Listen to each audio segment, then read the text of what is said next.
Good evening. I'd like to call the February 25th, 2020 regular City Council meeting to order. And as a first order of business, could we have the roll call, please? Councilmember Babcock. Present. Councilmember Gregg. Here. Councilmember Meadows. Here. Mayor Pro Tem Stevens. Here. Mayor Byer. Here. Next, the agenda. Does anybody want to change anything in the agenda? Yes. Yes. I would like to add, I'm trying to pull it back up, excuse me. Under 4.1, I would like to add items D, E, F, and G for appointments to the Transportation Commission for partial terms.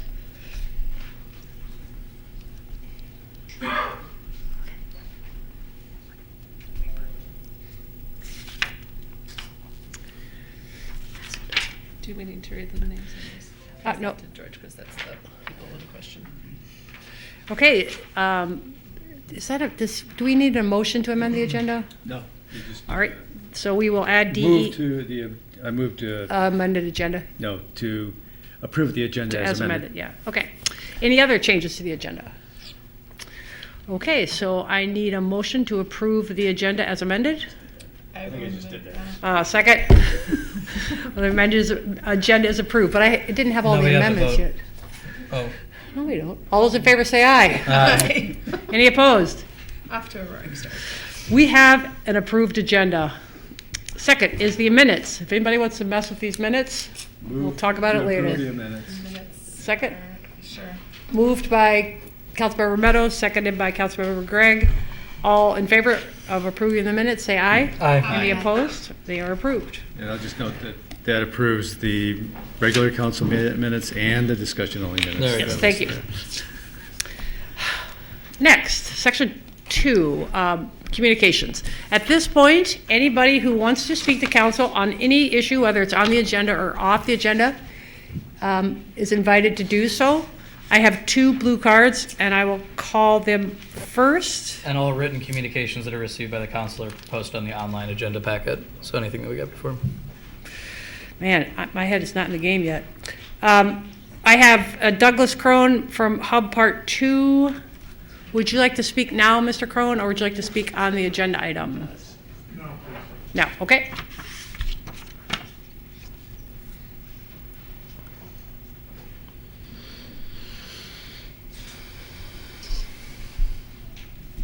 I'd rather be doing conferences with all the kids. This kid is such a Douglas Crone, 117 Center Street, East Lansing. Hub Part 2, I'm just calling it the building that's being proposed right now, or the 2 buildings, I guess it is. There is a housing study that is underway, or, It's actually later on this agenda. okay, Tonight so we'll start at the end. there is going to be a housing study done. And I think that would indicate need or not need for more student housing or less student housing or whatever the agenda calls or whatever the market dictates. The completion of that, I would assume, would be sometime in the summer. I guess I just got told that you were looking at working on that tonight. I feel it would be prudent to wait on this project to see the results for that. We've got a lot of things that have been built and are being built right now. And when I look at the size of this project, it's almost as much as what has been built if we take the Hub, Landmark, and Convexity's project, the Abbott, I guess it's called, and add all those together, they're about the same number of rooms, beds, whatever you want to call it. So you're doubling what has been built lately. I've got a lot of experience in this. I have been doing this for 45 years, is running the students and businesses. So I think it would be prudent from your part to maybe delay or table, however it's worded, until the housing study is done, and then take a good hard look to see what do we really need. The study should be not just East Lansing, but there's a lot of other properties that students live in. You've got the one that's where the golf course is, that's underway right now. You've got Skyview, you've got the lodges, which are all outside of East Lansing. You've got what's out, I don't know if Chandler Road, I think that's kind of in between East Lansing and Bath, but it's still there, it's still student housing. I think things need to settle down a little bit. I mean, we've all been watching this happen for 2 years and put up with the construction and everything. I've been part of it over the years, so I can't take any blame for that. Construction disrupts people's driving habits and walking habits and habits. I think farmhouse fraternity, I would assume that they've spoken, but I think that is MSU's ag-based fraternity house, and I think to build 2 big buildings on side of it is kind of a disgrace. There's another concern that I have that we built, the last building that myself, my partners built was where the MSU Art Lab is, where the old Taco Bell was, and we had that design with some 4 bedrooms in it, and I don't exactly recall the reasoning, but we were very quickly redesigning the building for 3s and 2s and 1s because we were told that we could not have any 4 bedrooms in the building. And when I looked at this this morning, they have 60 in one of the units in one of the buildings, which is 19% of their units, and 84 in the other, which is 22% of the units. That's a lot of 4 bedrooms. So I feel if we couldn't build them and we're told we would not get approved if we left the 4 bedrooms in them, which I think that is still a very nice looking building that we ended up with. It works. It's 3s, 2s, and 1s, like I said. Another interesting fact is the golf course project has got 1,100 beds in it, so we've got more coming, and those are listed for student housing. An interesting fact that I found also, I know an individual that goes to Central Michigan University that they have a dorm that's empty right now, and starting next year, Central Michigan is going to make sure their dorms are full. Now, freshmen and sophomores both have to live in the dorms. So that's going to take away from their off-campus housing, and I think they had an explosion also of new student housing. So those were my points. I think we need to settle down and take a look at what the housing report says and what is really needed. Thank you. Any questions? Any questions? I don't think so. Thank you. Okay, thank you for your time. Mr. Vlassen?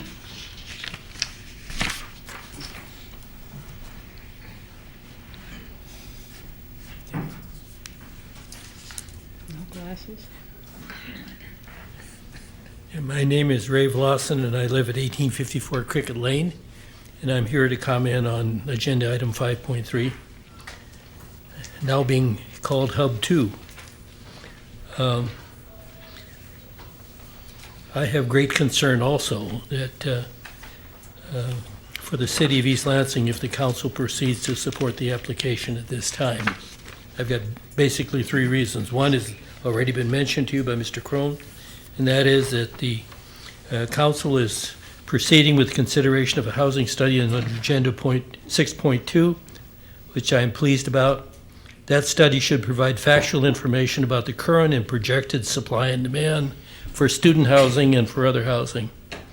Assuming it'll be comprehensive and that it considers available and proposed student housing in Meridian Township, Lansing, and Lansing Township, it should be invaluable to the Planning Department, the Commission, Planning Commission, and the Council.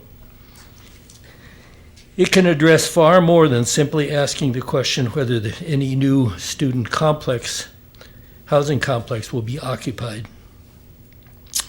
And I think consideration of the site plan and the permit after the results of the study are at hand could help the city avoid a situation that later could not be remedied, reversed, or modified. Second, Some members of the Planning Commission believe that the project should not proceed until the housing study is underway and the results are available and in hand. And I understand that our own city manager, as a member of the DDA, voted against the project because of various severe reservations that he had about it.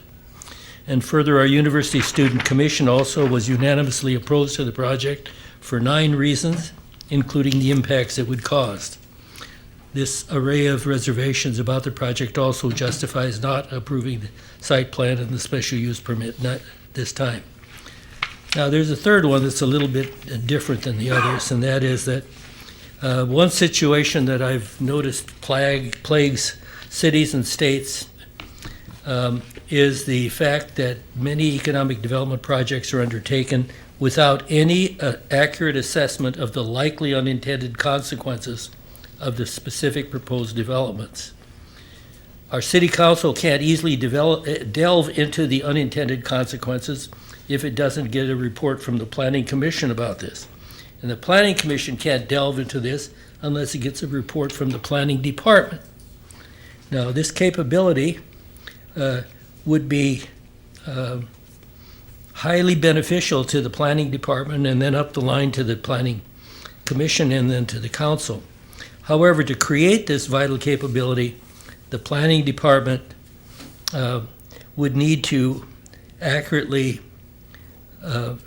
would need to acquire additional skilled staff or creatively use skilled professionals who are retired and reside in East Lansing or nearby communities. This latter approach of using already available skilled professionals in the area was proposed in the Financial Health Team final report that was created at the time that Councilmember Meadows was mayor. I strongly urge you not to approve the site plan or special use permit at this time. Possibly sending it back to the Planning Commission with your recommendations would be most appropriate. Thank you so much, and I'd be happy to answer any questions. Thank you, Mr. Vlassen. Okay. Would anybody else like to speak to council at this time? Come on up.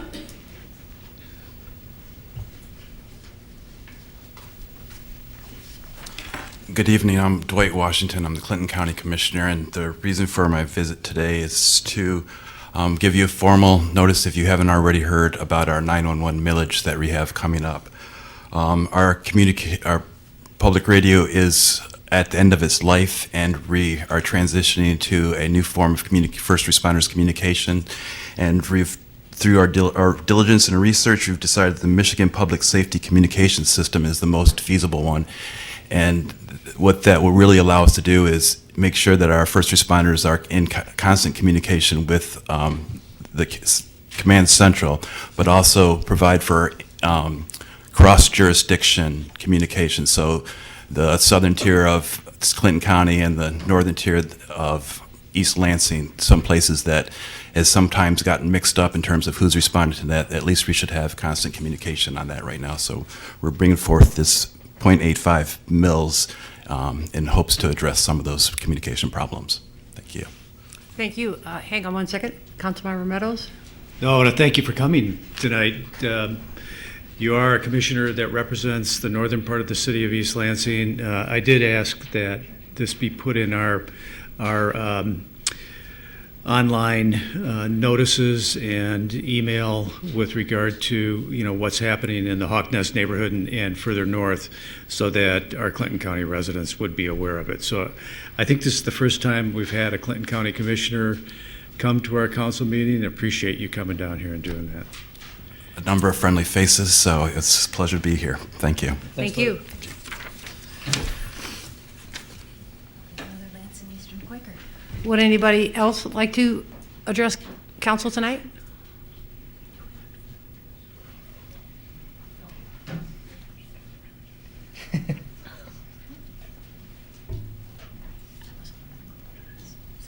Hello, I'm Alex Karras. This is one of my first times being here, so very glad to have the opportunity to be here. I wanted to talk about the Hub 2. So I'm a current resident right now in the Hub. I'm a junior here at Michigan State. The biggest thing I wanted to talk about is just the options that we now have because of it.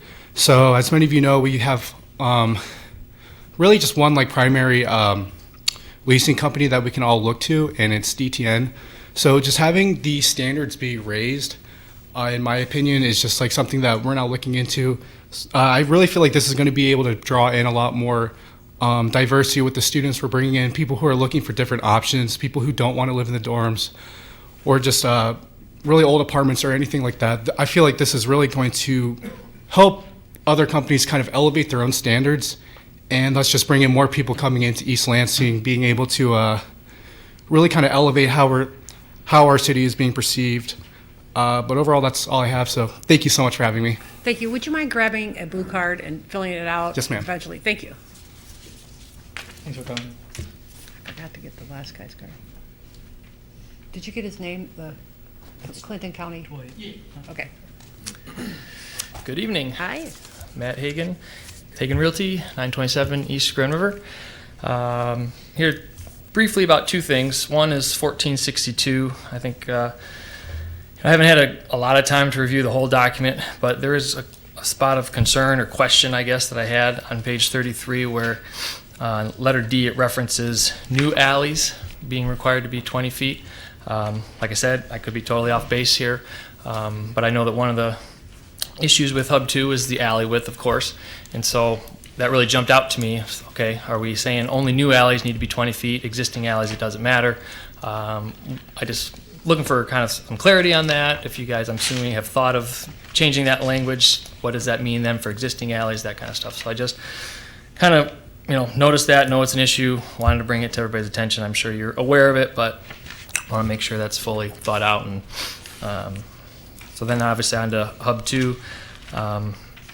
Again, 400-page document. I haven't read through the whole thing thoroughly, but I do know there's been some changes made to the original submission. In my opinion, while it may be attempting to get closer to a potential code change, really the changes have made it better for the developer, fewer stories, more density, it's cheaper build. So I don't really know if that is a benefit or trying to fit within code. It's more just a cheaper building to build for the developer. I think, I echo other people, and I think future people will speak here. I think we need to wait for the housing study. I won't continue on with that. The properties north of town have really suffered, obviously, with all the additional housing that has been built over the last few years. I really can see that coming into our neighborhoods. They've had shootings out there, other crime, and I think that is a real concern, that if the number of beds that are available continue to grow, then you have the same type of situation that will be coming into our neighborhoods. So I think it should be thought out, like Mr. Crone said, put the brakes on, kind of see how it absorbs. We've been in business for 50 years. We've grown very slowly over that period of time, and I would ask that we take a step back and kind of see how things are going to play out here. And I'd be happy to answer any questions. Councilmember Meadows. I do have a question, but it's not on Hub 1. Sure. In reviewing the two items that we have received in response to the RFQ for the Evergreen properties, one, the Citadel indicates that it has an agreement with you in terms of utilizing your property as well. Is that correct? Yeah, that's correct. And I guess obviously you're aware of that, and I'd be happy to talk about it. And quite frankly, it actually does impact this type of situation, and that's part of the reason that I came to an agreement with that particular developer, was because of the type of proposal that developer was presenting. And so I actually turned down less money for a different type of potential development to go with the developer that I felt like was bringing a project forward that would be more of a benefit to the city as a whole. And so yeah, that's kind of the basis of Well, I want to decision. thank you for that, and also, for, of course, all the service that your family has provided to the city of East Lansing over the years. So thanks. Appreciate it. Thank you. I'll fill this out and pass it up. Thank you. Would anybody else like to speak tonight? Yeah, it's hard to get there from there. Wait, this can't be Mark Fisk. This is Mark Fisk. Hi. First of all, thank you for the opportunity to speak, and thanks to each and every one of you for your service to East Lansing. It's good to see you. I also am just very concerned about the number of new units coming on the market without an independent housing study. So I'd like to add my voice to the mix that I think we need some data, and I think we should hit the pause button on big new developments until we have the data to justify them. Because if you drive around the town and you look at anecdotal data, I think you could argue that some of the early indications about the new housing on the market are not good. There's a number of houses for rent right now, a number of units that are currently for rent. And so again, I think the anecdotal evidence has not necessarily been positive on the new units. That's why we need some data. I also would hope that the housing study, to echo what others have said, would account for Michigan State University's plans in terms of their housing. Imagine what would happen if MSU decided to enforce their current policy, which is that all sophomores have to live on campus. That is something that's being discussed. I would hope the housing study would look at that and what that scenario would be for the town if you took, ballpark estimate, 25% of possible renters out of the off-campus market. That would be very significant for all parties involved. And I think the study should look at that. They should also look at long-term enrollment trends at MSU. I think we have to factor that in before we make long-term housing decisions. And what would happen if the economy took a downturn? God forbid. What would the impact be on housing if we had a downturn there? There's a lot of good arguments for density and more competition. I think there is a place for density. But what could happen if we're not thoughtful about our housing policy is unintended consequences. Under-rented houses, God forbid vacant houses, landlords, especially smaller landlords that would not have the revenue to make maintenance and repairs and blight and all of the problems that would ensue if there is an oversupply of rental housing in a town that is predominantly renter properties. So I appreciate you. I applaud you for looking at a housing study. I hope you will pursue that aggressively, and I'm happy to answer any questions. Okay, thank you. Will you grab a card there, Mr. Fisk? Can do. Thanks. You can just take it with you and just turn it into our clerk. Thanks. Thank you. Yep.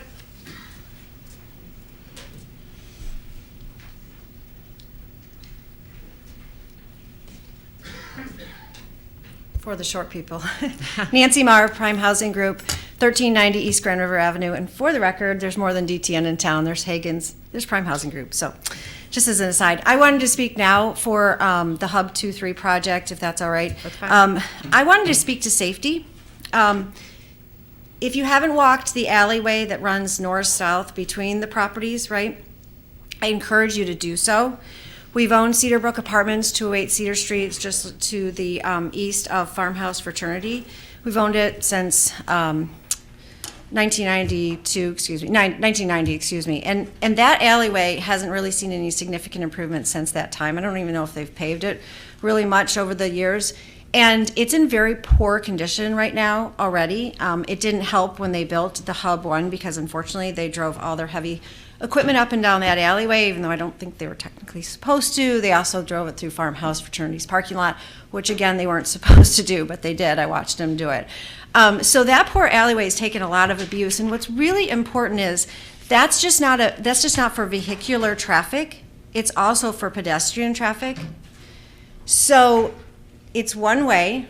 It's the ability to get there from the north now is changed and not necessarily for the better. I drive a Suburban. It's really tricky to come in from the north. So I always come in from the south, which means you're kind of coming the wrong direction up the way that the cars are parked there. And people drive a little faster than they should down the alleyway already.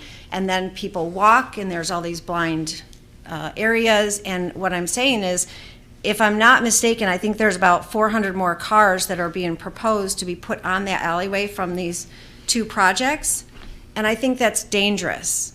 It's already dangerous, but I think it makes it even more dangerous. And so I would ask that it be reconsidered that traffic go out onto Bogue Street. I know you don't necessarily want it to go out on Grand River. I know you try to get them onto the side streets. Bogue Street is a side street, and it would be safer for everybody involved if that traffic went out onto Bogue Street, because that alleyway can't handle anymore. I know I had a conversation with Councilmember Meadows at the end of the summer when I asked about the alleyway, but unfortunately I wasn't clear because he thought I meant the east-west alleyway just to the south of the hub really needed to be repaved, which it did, but also that north-south alleyway is in wretched, awful condition right now. So to add more to it's going to be a bit of a disaster. I also ask that you take a pause and really look at the comprehensive housing study to figure out what we need. I'm not anti-development. I mean, if I ever wanted to redevelop my properties, I'd want to be able to redevelop it according to code, and I would want, to be able to be allowed to do that. 14 stories would be really nifty for my pocketbook. I don't think it makes sense for that area. I think it's far too much. I think the 10 was really big. If we went 14 stories, oh my. So if you have any questions, let me know. Otherwise, I really appreciate your time. Thank you. Thank you. Would anybody else like to speak to council tonight? Okay, then we will go on to item 2.3, communications from the mayor and council members, and we will start tonight with Councilmember Greg. I swear I had something I was going to bring up, but I can't remember what it was. Well, I am doing my office hours again this Friday at the library from 1 till 4. I will talk to anybody who wants to talk to me. And if nobody wants to talk to me, then I'll hang out at the library. Councilmember Babcock. I'll try to stop by. Cool. I'm your friend that way. Awesome. 2 things. But then nobody else can because three people is a quorum. So I won't. anyway. Well, then I'll leave. Right. I mean, yeah. Yeah. Got it. 2 things. First, tonight is the first night of early voting downstairs. You can vote. We've been doing early voting in Michigan, but tonight you can vote until 8 p.m. downstairs at the clerk's office. That's also true of Thursday, the 27th, Tuesday, March 3rd, Thursday, March 5, and of course, Election Day is 3/10. As my great-grandfather, Charles Riley Corrigan from the south side of Chicago, liked to say, vote early, vote often. Come on, that was worth a laugh. I don't think the council people are allowed to say that. I was just quoting something. Okay, all right, go ahead. Yeah, good. Not necessarily for me. I have no guarantee that anyone in my family would actually vote for me. They're tough customers. All right. In other news, we tonight will add 4 members to the Transportation Commission. These are truly exceptional people. We have a recent graduate who is an aerospace engineer.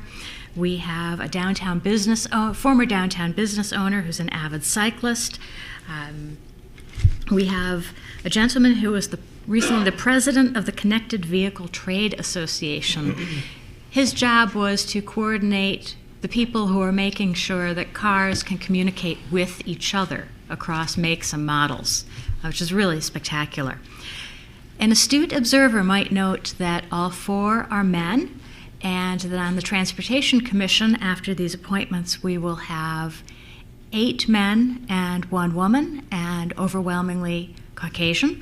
I would like to point out for the record that we had other applications. We had several women in the mix, but they withdrew before we held the interview process. All of them would have been great additions. If this wasn't the time and place, or if the Transportation Commission isn't your cup of tea, we have many, many commissions, and I'd encourage you to apply for many of them. This is an incredibly talented community, and we value your expertise. That's all. Thank you. Councilmember Meadows.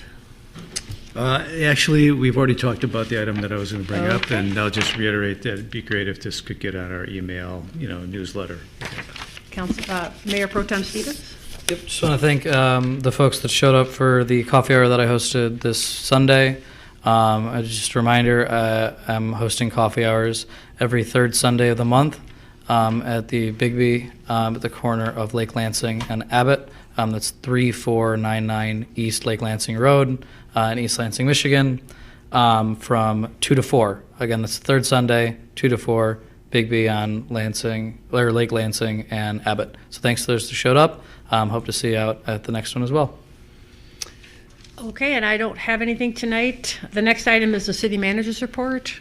Thank you, Your Honor. 2 items. The first is to request an executive session at the conclusion of this meeting. Request to enter into a closed session pursuant to MCL 15.268, paragraph H, in order to consider material exempt from discussion or disclosure by MCL 15.243, paragraph U, being records of the city's security measures and security procedures. The material relates to the ongoing security of the city. Second item is to announce that we have a special meeting of the East Lansing City Council that will take place Thursday, February 27th, so this Thursday at 6 p.m. in this room, and that will be for the purpose of providing to council and the public a review of the findings of the East Lansing Police Department related to an internal investigation into allegations of excessive force. I would want to remind people that it will be a completely unedited airing of the video in this room, and that there will be graphic language. So if you do not prefer to see that, then I would advise you not to attend. Thank you. Question of the city manager? Oh, sorry. And there's going to be release of that footage to the public as well? Yes, we will have it taped, and it will be live streamed on video on our website, but it will not be live to cable. And the reason we're not doing it to TV is because of FCC regulations and the need to edit it extensively because of the language. So it will not be on TV, but it will be live streamed to our website, and also you can do it on demand from our website. We also intend to have a fully edited version after we get a chance to go back and edit it, hopefully within the next day or two after that, so people can either watch the unedited version if they want to see the video unedited, or if they want to prefer to see the outcome of the investigation but not see the actual tape, they can do that as well. So that's our plan. Okay, and just as clarification, the release of the actual footage itself will commence on that? We will be having packets for the media that have the actual footage, and we will be handing it to the media packets at that point, to the media in attendance. So okay, all of the unedited video as well will be handed to the media at that point. Okay. But it will always be on the website. I In that understand. sense, it's released. Councilmember Meadows. No, I was just going to point that out. And just a comment, I just want to applaud the city manager and the police for making this a top priority and doing this investigation so quickly and getting it turned around. So thank you very much. The next item on the agenda is the city attorney's report. Thank you, Mayor. No report this evening. Okay. Now, item 3.1, we have a special presentation of East Lansing Age-Friendly Communities Action Plan document. Oh, here we go. What do we got? 3.1. Miss Schuessler. Schmidt. Yeah, Schuessler. Jim Levandy. Oh, okay. Jim Levandy. Okay, just at F5. There we go. Technology at its finest. Okay. Good evening. My name is Amy Schlussler-Schmidt, or Schlussler's the German, so thank you very much. My parents appreciate that. I am with the City of East Lansing's Planning, Building, and Development Department. This evening I also have Jim Levandy with me. He is the chairperson of the Age-Friendly Communities team, and I cannot say enough about how much work he has put into the document and leading the team as a whole. So this evening, it is my pleasure to share with you information on the exceptionally hard work of the East Lansing Age-Friendly Communities Committee and provide a very quick overview of the action plan document that is on the consent agenda for your consideration this evening. First, in regards to the formation of the committee was actually formed via a resolution passed by the East Lansing City Council in September of 2016.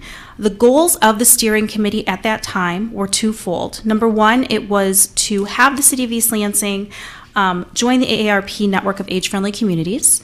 And number two, it was to create and submit an action plan document that is before you this evening. Really, the focus of an age-friendly community, for those that are unfamiliar, is to really consider ways in which persons can age and grow in East Lansing. So whether you are 2 months old or 92 years old, ways in which the community can best serve you. It's important to point out, I feel, that the members serving on the committee represent a very diverse group of stakeholders. And so we have members serving that are already volunteering their time by serving on the Seniors Commission, the Planning Commission, the Parks and Recreation Advisory Commission, the Human Relations Commission, and then actually Michigan State University retirees. Currently, there are 16 members and staff that serve on the committee, with the vast majority having actually served since 2016. So again, we thank them for their commitment. In terms of the community's timeline, in 2017, the City of East Lansing actually joined the AARP network of age-friendly communities. Then in 2017 and 2018, the hard work really began. First of all, we were very fortunate to partner with the State of Michigan AARP office, and they worked with us to gather data and helped us receive community feedback on the needs in East Lansing. First, they essentially allowed us to have a grant in which a phone survey was administered, and we actually had 300 respondents to that phone survey, so that's quite significant if you think about our East Lansing region. We also had 11 community conversations and workshops. Those averaged about 2 hours each, and we actually had over 250 persons in attendance. And then there were subcommittee meetings that broke out. We had over 60 persons and volunteers take part in that, and they focused upon the 7 domains that I'm going to talk about in just a moment. And then in 2019, the Age-Friendly Communities team spent over 100 hours writing and editing the Age-Friendly Action Plan document. So the focus of the study is really the domains, and the domains are those that have already been determined by the AARP network. So AARP comes to municipalities and says, this is the criteria that you need to follow. So those are focused in housing, civic participation and employment, communication and information, community service and health, outdoor spaces and buildings, social inclusion, respect and social participation, and transportation. The document, if you have not seen it, I know you all have seen it, but for those that have not seen it at home, is over 85 pages long. It actually has over 60 identified goals and objectives. So there is a lot of work that has gone into this document. And within each domain, there are items that are exploratory in nature. So in other words, ideas where we might be able to partner with third parties or transportation entities, and then others that are more specific and might only require volunteer commitments. So in terms of where we are today, we are pleased to announce that we have and are this evening finishing phase 1. So phase 1 is really that we have been accepted as the AARP network, and that we are hoping that the action plan document will be approved tonight. It is important to share, and we're very pleased to share, that AARP has reviewed the action plan document and has given it the stamp of approval. So that has been done. So really it now just falls to the local municipality to approve it. And if it is approved this evening, the City of East Lansing will actually become the 3rd city in the entire state of Michigan to have this designation. So we applaud the forward thinking of the entire group. And so now we enter into phase 2 of implementation. So after this evening, it is the goal that over the course of the next 3 to 5 years, the Age-Friendly Community Action Plan will be used as a reference to help guide city projects. And the committee has agreed to continue to meet monthly to prioritize activities that will require, for example, in this first fiscal year, likely no funding and very little staff time, to then those items that would need to be evaluated for longer term, perhaps fundraising entities or budget considerations in the future. 2 additional just points of praise that we wanted to kind of share with you and points of pride. First of all, in October of 2019, the state of Michigan actually became the 5th state to join the AARP network of age-friendly states and the World Health Organization's global network of age-friendly cities and communities. What that tells us is that from a state level, this is also a priority in terms of policy and implementation.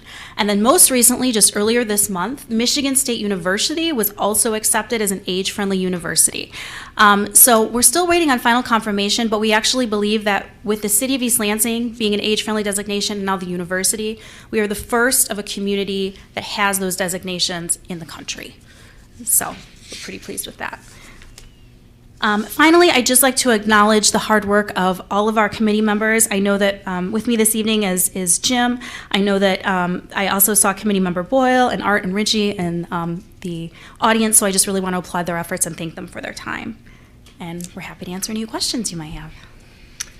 I'd like to go first and thank you as well. I don't know if people realize how much work this is and how much committee members get paid. Right. Which is nothing, just so everybody knows which is that. not at all. Yeah. So thank you very much for your service to the community and to the seniors in the community, me being one of them. Thank you very much. This is extremely important, and we've been hearing about it for quite a long time, and I'm really glad to see this come to fruition. Thank you guys for doing this work. Thank you, Amy, for facilitating, and really, really glad to see this on our agenda tonight. Great, thank you. Councilmember Meadows. Yeah, I want to especially thank staff, which, according to Pam Meadows, who's also on this committee, have been absolutely spectacular in getting this job done, as well as Dr. Levant. So I appreciate. The committee was task-oriented. Yeah. I don't think we had a committee meeting that didn't last more than an hour and a half. Most of them lasted an hour, and we got things done. And she really appreciated that, I might add. But we minutes. set this as a strategic priority in 2016 when we established, after the 2015 election, re-examined our strategic priorities. I know it's a long process. Yes. And I just want to mention that we need to take a look at this in terms of our budget considerations this year, because there are budget implications to achieving everything that we need to do with this. So, Billy, thank you again for all your hard work, and now some of that work is going to fall on us, I guess. So. Thank you. Thank you. Any other questions? Thank you. Oh, sorry. Can you guys run a boot camp for other commissions on how to run an efficient meeting? Or perhaps the I think council- Dr. Levandy can Or do that perhaps very another easily. public body that sometimes strikes on a bit. I charge Dr. Levandy with that. He's on it. Excellent. Or do I a look forward joint to your good joint advice. staff. I think 30-some years in the classroom helped. Perfect. Perfect. Please class. supply us with Cliff Notes. Great. Thank you. Thank you very much. The next item on the agenda is the consent agenda. Mr. Lahannis. We have the following items on the consent agenda for council's consideration. Item 4.1, approve the following appointments or reappointments to boards or commissions. A, Austin Pabian to the Arts Commission for a partial term ending December 31st, 2021. B, Damian Gonzalez to the University Student Commission for a partial term ending September 30th, 2020. C, Meg Croft to the Art Selection Panel for a partial term ending December 31st, 2020. D, Krishan Luhar to the Transportation Commission for a partial term ending December 31st, 2020. E, Joel Litchie to the Transportation Commission for a partial term ending December 31st, 2022. F, Joshua Cooper to the Transportation Commission for a partial term ending December 31st, 2022. And G, Scott McCormick to the Transportation Commission for a partial term ending December 31st, 2022. Item 4.2, approve resolution declaring February as Black History Month in the city of East Lansing. Item 4.3, approve a resolution to accept Earl Avenue and Turf Lane into the municipal street system. Item 4.4, approve the 2020 East Lansing Age-Friendly Communities Action Plan document. Item 4.5, approve the Stormwater Best Management Practices and Facilities Maintenance Agreement for Unit Number 10, Maynard Professional Center Condominium, 1560 Earl Avenue, and authorize the mayor and clerk to execute the agreement. Item 4.6, introduce and set for March 11, 2020, Business Agenda Ordinance 1484, an ordinance to add vaping to the definition of smoking. Those are all the items on the consent agenda for council's consideration. Thank you. So we are on to section 5, public. Probably have to vote on Oh, yes. Would anybody like anything moved off the consent agenda to the business agenda? Okay. Approval of the consent agenda. Second. Moved by the Mayor Pro Tem, seconded by Councilmember Gregg. Now can we vote? Yes. All right. All in favor of approving the consent agenda, say aye. Aye. Anybody opposed? It is approved. Now we're on to public hearings. The faster I go, the sooner we're done. So I have to skip some votes now and then. You can skip a few things for voting. Okay, 5.1. Consideration of ordinance 1482, an ordinance to alter the definition of, quote, to harass, unquote, in the code of the city of East Lansing. And I believe this is Mr. Yaden. Yes, Mayor, as a result of litigation in the, I guess what's commonly known as the farmers market case, the council representing the city in that case has recommended this change to ordinance 1482 to amend the definition of to harass to bring it into conformity with the judge's ruling on the partial summary disposition motion. Thank you. Do you have a question of Mr. Yaden? My only question is, does this, in your opinion, does this weaken our ordinance, or is this just a clarification? Well, it takes the intent aspect out of it, which was the judge's finding of the unconstitutionality of it. So to the extent that you can't go after someone's intent anymore, it weakens it in that sense. But the concept is that people are allowed to have ideas and intents that aren't necessarily politically correct. Can you pull up your mic? Just Sure. Thanks. Any other questions for Mr. Yaden? Okay, this is a public hearing. Would anybody in the public like to comment on this item? All right, so what would you like to do, council? I'll move approval of the ordinance. Moved by Councilmember Meadows, seconded by Councilmember Babcock. Any discussion? I just want to note that that I'm not so sure this weakens in any way our ordinance. I think that this is really designed, this wasn't a clear element of the litigation that we were dealing with. This is more to prevent some smart lawyer out there somewhere of trying to sue us on a different element of it. And I think it's a really wise thing for us to do, is to do this. Any other questions, comments? We need to do it. All those in favor say aye. Aye. Any opposed? This ordinance 1482 is approved. I voted yes, by the way. Item 5.2, consideration of ordinance 1462, an ordinance to make changes to certain provisions of the East Village zoning district. Mr. Haywood?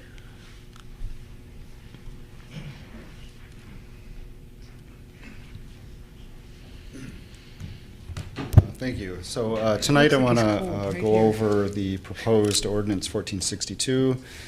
This was really brought forward by the developers of the hub development and proposed to make certain changes to the East Village zoning district in order to kind of pave the way for their upcoming proposal. So I'm going to break down their proposals into two sections, partly what staff supports and then the remaining items that they wish to pursue. So the first section, so when they brought these changes to us to begin with, we brought it to a discussion-only meeting of council and kind of hashed out what we were comfortable with, and staff then proposed an ordinance from our perspective, what we thought we were willing to support. So with that, the list of items that we were willing to support are outdated, I guess removal of outdated references to floodplain and parking studies, to clarify that mixed market rental requirement does not apply to Class B multiple family dwellings, to lower the ground story clear height from 17 feet to 15 feet, allow for EFIS as a facade material up to 25%, allow for residential uses on the ground floor when not adjacent to the Grand River Avenue, and that only new alleys must have a minimum width of 20 feet for access for public service. So the list goes on. So there were many other requests from the developer that were not included in the ordinance that was introduced. Those include increasing the allowed building height to 165 feet, eliminating the requirement to provide mixed market rentals. Again, that's the mix of a wide range of housing types. And then to allow rooftop equipment to be reasonably screened instead of reasonably set back instead of reasonably screened, to reduce the required sidewalk on Bogue Street from 20 feet to 14 feet, and to allow for street planter boxes instead of planted street trees. So that's kind of an overview of the two categories where we kind of diverged from the applicant's proposal.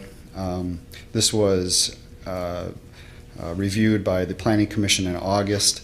They had a unanimous support of the staff's recommendations. It was also reviewed by University Student Commission in January. They unanimously approved recommended changes to the district, which include lowering the height to 112 feet, to increase the parking requirement, to maintain the sidewalk width, and that they supported the DDA's recommendations. So the DDA's recommendations were to require a special use permit for uses other than residential when on the first floor away from Grand River. So right now we require commercial development on Grand River, include retail and that kind of thing. Away from Grand River Avenue, it can be either or, but they insisted that if it was going to be something other than residential, that it would be accompanied by a special use permit. And that floors above the first floor may be forward of the build to line. Did you say other than residential or other than retail? Other than residential. Oh, okay. And Continue. that Sorry. concludes my summary of where we're at with this ordinance, so I'd be glad to take any questions. Councilmember Meadows, I got you. I just want to confirm that, we talked about this at a discussion-only meeting, but I think we've been talking about this for like a substantial period of time. And it was clear that there seemed to be general support for the idea that whatever the staff recommendations are, that we're willing to go with those. I don't get entirely why the DDA would think that a special use permit would be necessary for, permitted retail on the first floor going down Bogue Street, even though we don't require it. You would still have to meet parking requirements and other things. Those would be added to the conditions of approval to begin with, right? So if it's a retail, we're going to treat it a lot differently anyway, right? Yeah, definitely.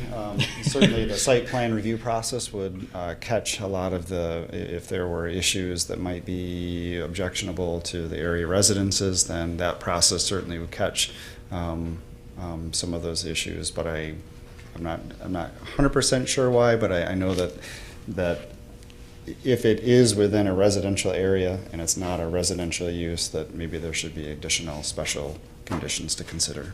Right, but the Planning Commission could do that in any event, correct? They couldn't require a special use permit if one wasn't required for the use. No, but I mean, they could require conditions to make sure that that retail works correctly within its location. Yep. And this would still have to be reviewed by the Transportation Commission, correct? Correct. If the use triggered trip traffic to the extent that a study would be required. Okay. All right. Thanks. Mayor Pro Tem? Somebody made a comment, a clarification on the new alleys being 20 feet. Just wanted to give an opportunity for clarification of that and what the intent behind it was. Right. So, So with Hub 2, they're not necessarily proposing a new alley. They're proposing a development next to an existing alley. Right. So if a development were wholesale developing an entire block and then including a new alley, that would trigger a 20-foot requirement. Okay. What's interesting about this situation is that anything that would require a special use permit, of course, you can go above and beyond in that sense and say if engineering and fire need that space for traffic and access of vehicles, then they can require that width. Sure. And then a little bit of clarification on the Class B units. You noted in the memo for Class B units, staff feel it would be more appropriate to fix the conflict in the code to clearly allow for Class B units by SUP. I think, and I'm in a minority on council, but I'm open to the idea of that multiple bedroom strategy. Do you think that this ordinance does that, or we need to kind of revisit that conversation? We would need to revisit that conversation because right now it doesn't include expanding it to 4-bedroom units. Okay, so I am open to that conversation, and this is not in relation to the current development that's on there, although this development does obviously propose those. I am personally okay with having that conversation around whether or not we could permit multiple or over 3 bedrooms.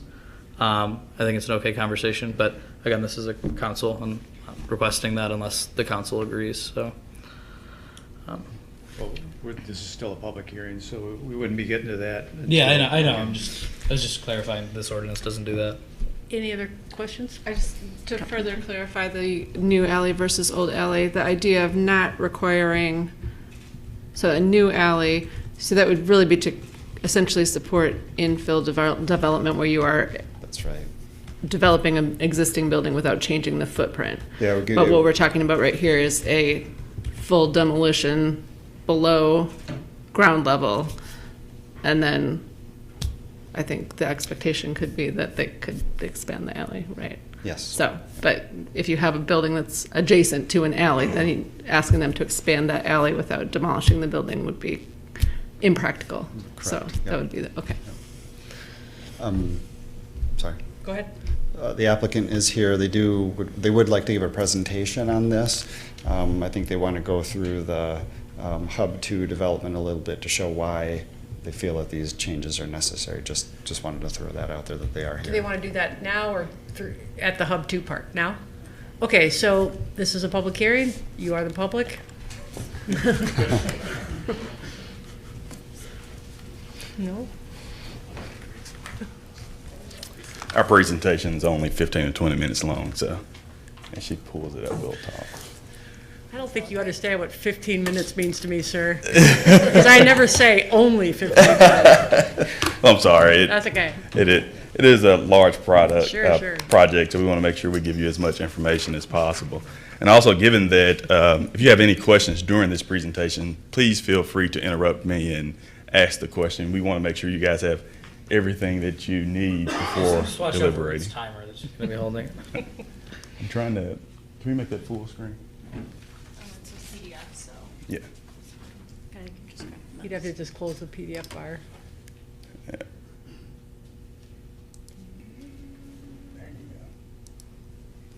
Thank you. My name is Rodney King. I'm Senior Vice President of Development with Core Spaces. We're here to present the Hub on Campus Bogue Street project. I think I've spoken to most of you. This is our table of content. It's only 20. It's 20 pages, not only Nice. 20 pages. The man learns quickly. I learned quickly. I think I've spoken to most of you individually, but I want to give you a brief overview of Core Spaces. We are a Chicago-based developer of collegiate housing. We develop housing in college-based environments.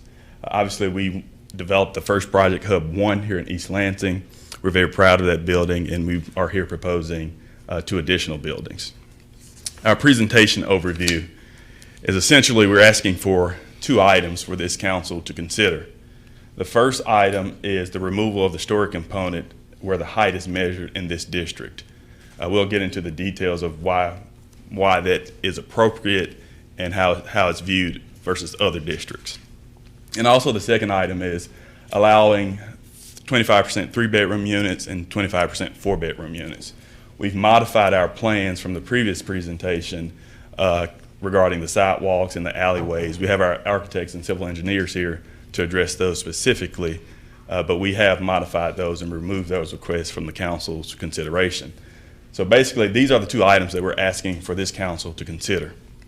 And generally speaking, we're asking for this council to allow us to invest hundreds of millions of dollars into the East Lansing community. This is a big project, and we're willing to invest that money without any public support or any public tax incentives. This is all private capital dollars that we want to invest in your community. Secondly, we believe that the community needs more affordable housing. And one way to get affordable housing is introducing additional supply. I know there are a lot of members in the public who think vacancies are somewhat bad, but vacancies in the market is a sign of a healthy market. That means the landlords are not in control. So we believe that this project will introduce more affordable housing to this community.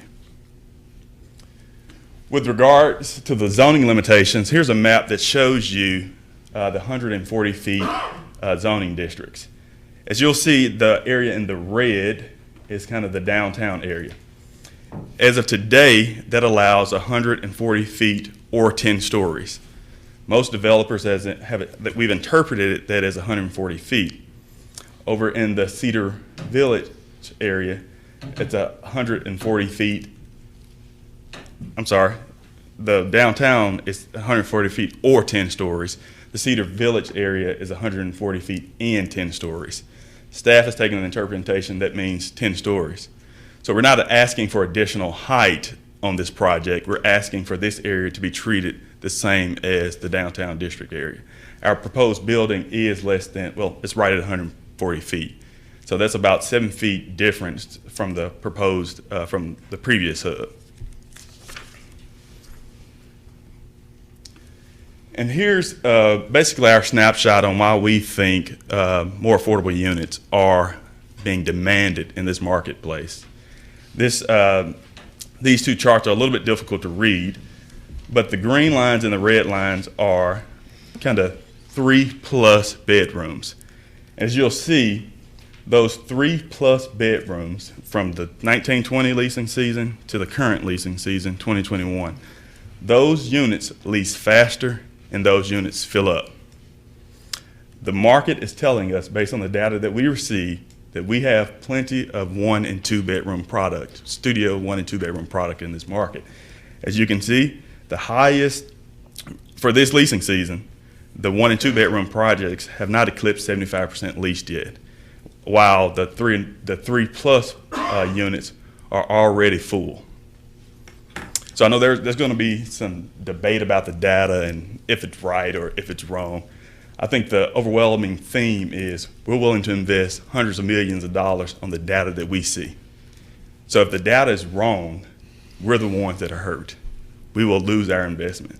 But this data, there's no chance that this is wrong. No, there's no. Oh, okay. There's no chance this is wrong. Okay. We vetted this data. I just misunderstood. This data is sourced by third-party providers, and this is kind of a market overview of what the affordable component is in this market. So as I said, affordability is good for this market. You can see that the most affordable units lease first and they fill up. The only way to get additional affordable units without regulating it is to allow additional supply. It's a simple economics argument. Supply and demand, where it meets, that's the price equilibrium. So right now, this market is somewhat out of equilibrium. The majority of the product has not been developed here in East Lansing. It's been developed on the outskirts of East Lansing. So those products are using East Lansing's infrastructure. Those projects are clogging East Lansing streets, but East Lansing is not receiving any benefit from those projects. So this is why we think this is a good project to go forward. We think we have the data to support this. I'll turn it over to some of my colleagues to kind of walk through the rest of the presentation. And as I said, if there's questions on anything, please interrupt us. Any questions so far?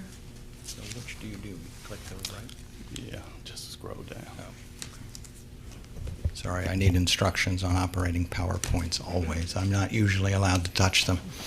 I guess before I start in, by way of background on the zoning amendments, and I sent all of you a copy of the amendments that we're specifically requesting. We had lots more. Essentially, we kept sending the architects back until they came up with something that we felt fit within what made sense in terms of the amendments to the East Lansing ordinance. And I should stop and say, I'm David Pearson on behalf of Core Spaces.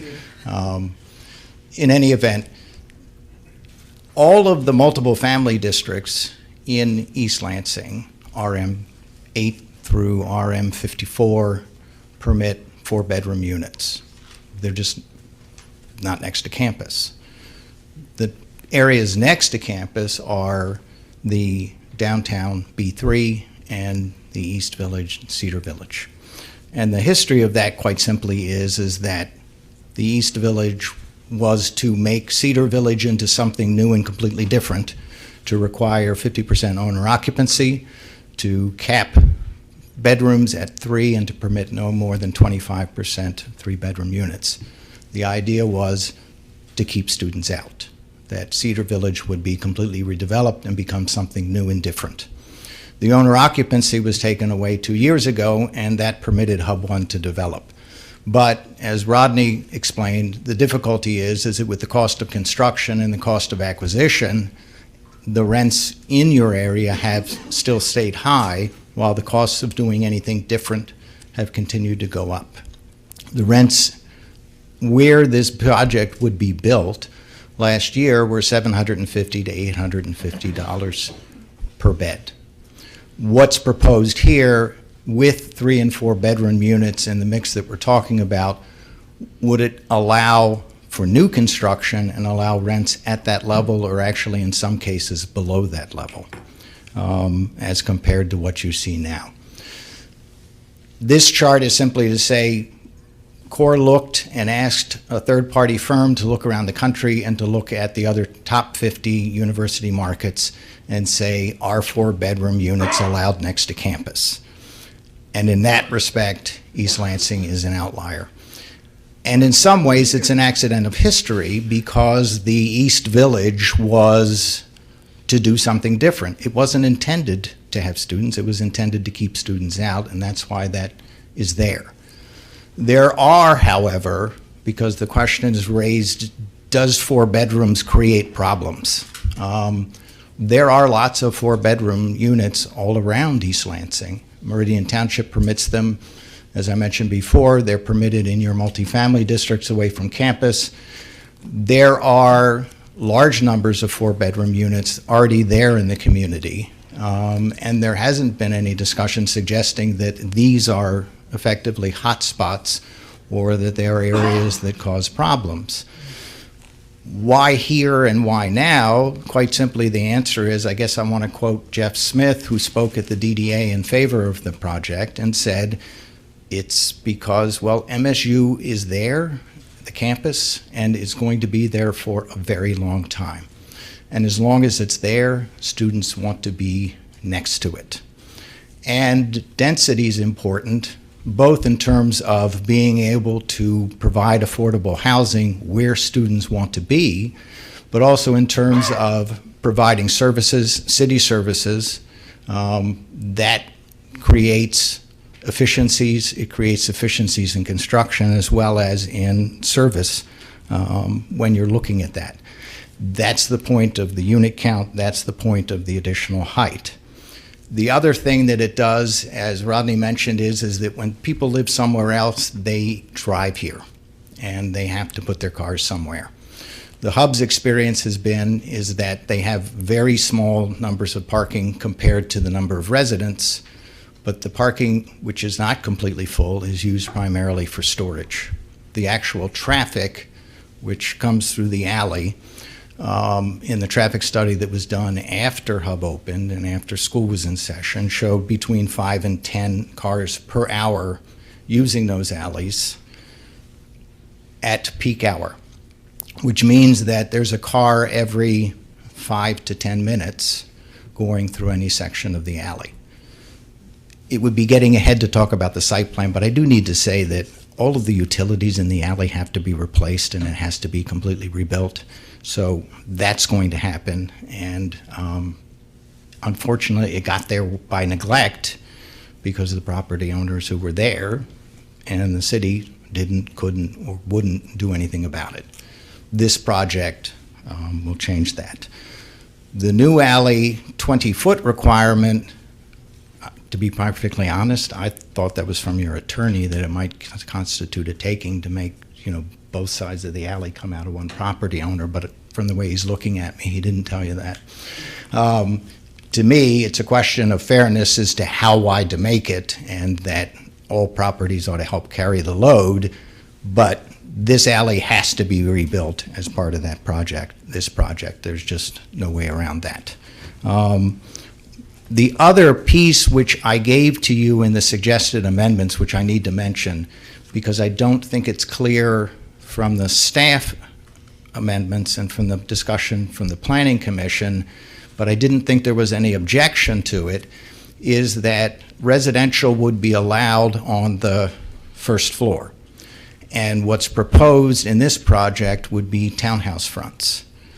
But the minimum height for the first floor was left to be changed from 17 to 15 feet, which still doesn't work for residential. So what we've asked is that that be clarified to say that if residential is permitted on the first floor, that council has the ability to adjust the height so that it's a residential height, so that you could do 2 10-foot stories on the front, which is what you would expect for townhouse development. Jeff Zalesko, who's the architect, can give you a little more information on the plans, how it would look if these changes were made to allow this. I guess one thing I do want to say is I know that the new council, when you all came into office, wanted to make clear that discussion should be carried on in public, which we're very interested in. And I guess our hope is that as part of the discussion of the zoning, that you ask those questions, that if there are things where you want to know, well, if we did this, would this work, that we get the opportunity to answer those questions. And so we would hope we would get the chance to do that. Thanks. Thank you.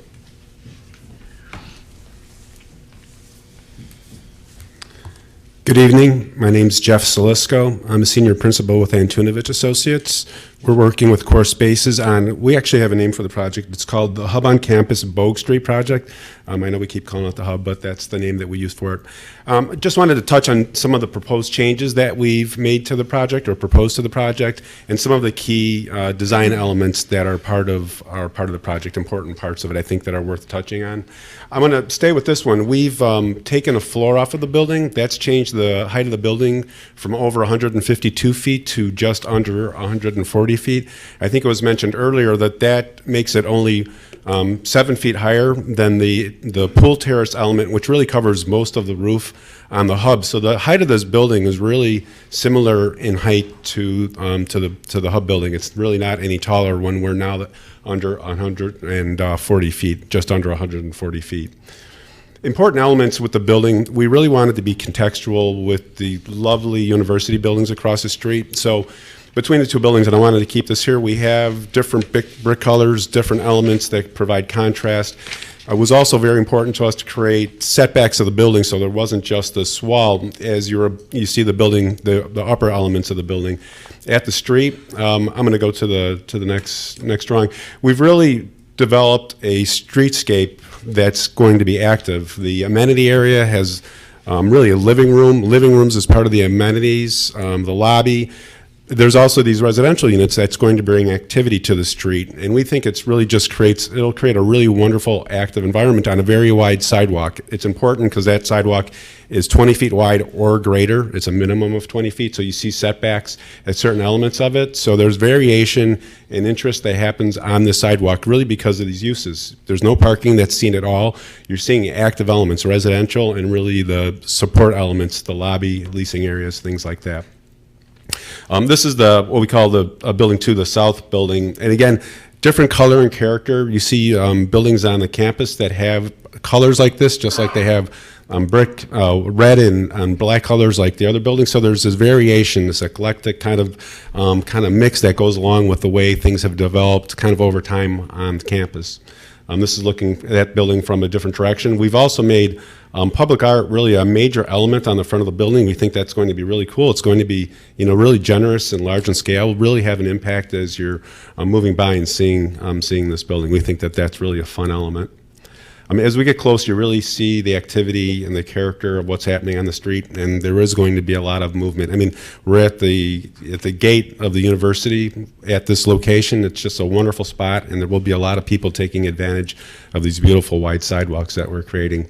One thing I did also want to point, and I don't have an image of this, but at the rear where the two alleys bisect each other, we've actually set the building back further to improve the movements for fire trucks, for garbage trucks, and other vehicles moving through the alley. So we've really made that corner larger, and movements we've looked at seem like it really will work out quite well.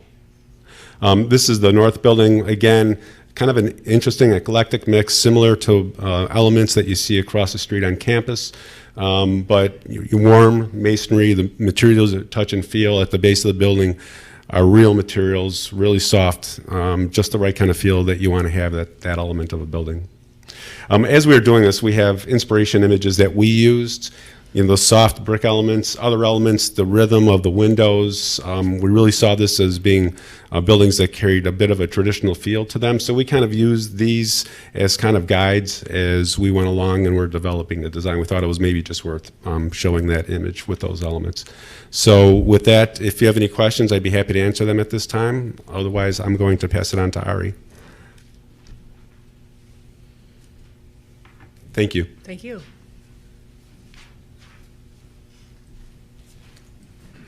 Hello, I'm Ari Richmond, and I'm an Acquisitions and Lifestyle Associate at Core Spaces. And what I want to talk to you today about is specifically some of the positive benefits that Hub 1 of East Lansing has brought to the community.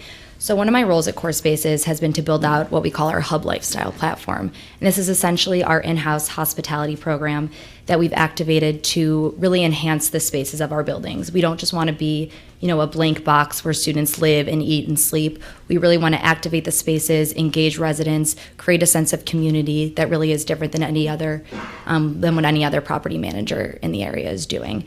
And so what I first want to present to you is J. Turner data. So J. Turner is a third-party multifamily research company, and they conduct surveys they send surveys directly to residents of apartment buildings. So like I said, their data is completely objective.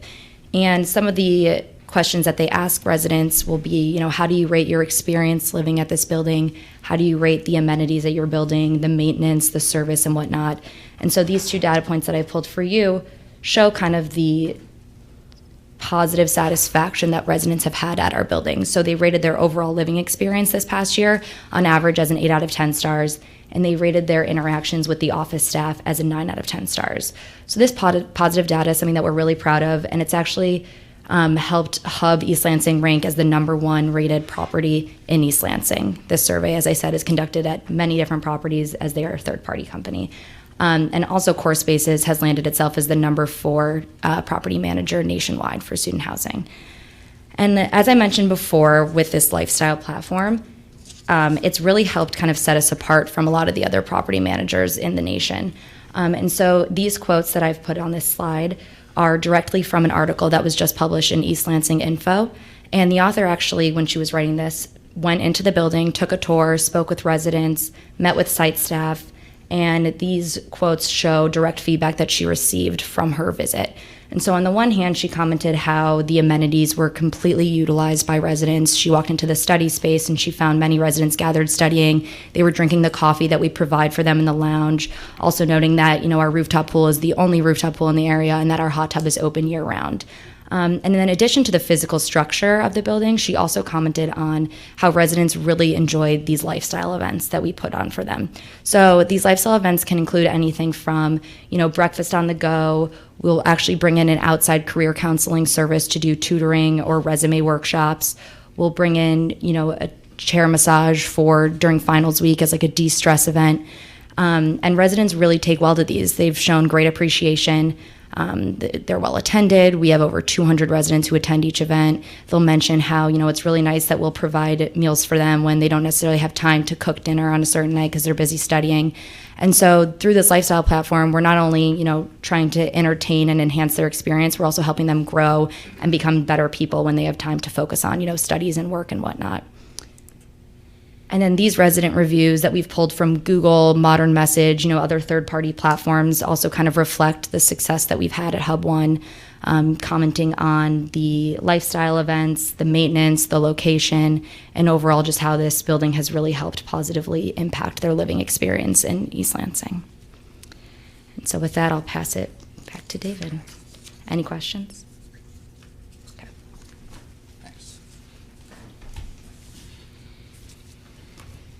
I guess there's just two more things that I wanted to hit, and then come back to what we're asking for in terms of the zoning, which is the 3 amendments that you have before you, the primary ones being 140 feet to get rid of the and stories to make it or stories, which is what you have actually in every other district in East Lansing in your zoning code. There's none that say and except for the East Village. And then in addition, the 3 and 4 bedroom units up to 25%. We talked about affordability really in students and bringing the price point down, but one of the issues very much is what happens to housing in East Lansing. And the city is looking to a housing study to tell it what housing it thinks it's needed, but one thing that always worries people is what happens in the downtown. And how do you create affordable housing either downtown, which the city may not be able to do by itself, but which private developers haven't been willing to do except when required as part of your diversity requirement, but also the concern with what happens with the houses downtown. Can they ever be converted back? And so what CORE proposes is that the city establish an affordability program, which through the other item you have on your agenda could be included as part of a development agreement, to establish a program starting with $500,000 to be able to do things that the city wants to do with housing. So if there are issues with downtown houses that are either going vacant or that could be available, that with assistance could be converted to single-family housing again, that you would have the ability to do that. And I only mention that as an example, because how you spend that and how you decide that that affordability is best served is up to the city. We know that the student housing market is a different market, and it's one of the real barriers for people coming into East Lansing close in is the cost of housing. And we think Core Spaces can contribute to that and is willing to contribute to that. You have the site plan and special use permit after, but we would ask for the amendments to the zoning ordinance and appreciate all of your time. Just one question, David. Do you know how tall Core 1 is? It's 132 feet. 132, okay, thank you. So they're both measuring both buildings at the pool deck. It's 132 on Hub 1 and 139.9 on what's proposed for Hub 2. Okay, hang on, yes. One other question was, how many units are in the existing hub building? 347. And that's not beds, that's individual units? Correct. I believe the number of beds is 585. It might be 587, but if you'll forgive me that one. Okay, thanks. No, it's close. Thank you. Thank you. Any other questions for the developers? Okay. This is a public hearing. Would anybody else like to speak? Come on up.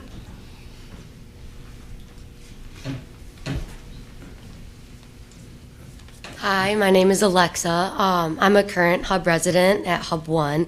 And after listening to the proposal, one of the things I really want to touch on is the idea that being in East Lansing, I'm actually a resident of a 3-bedroom apartment.